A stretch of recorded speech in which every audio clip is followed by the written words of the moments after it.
Hey guys, so today I'm going to show you how to increase the battery life of your Samsung phone. This trick works for the S10, S20 and all Samsung phones. So yeah, let's get started. The first thing you want to do is go to your notification panel and disable location.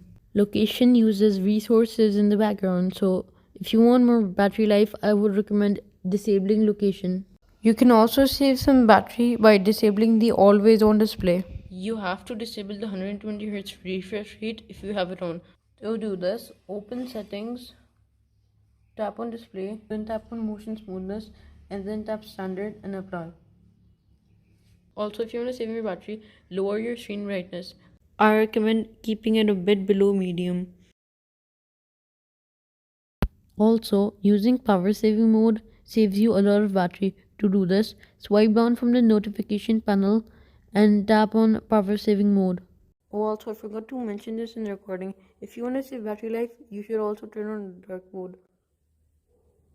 That was it for this video. If you want more content like this, please leave a like, comment, subscribe, and peace out.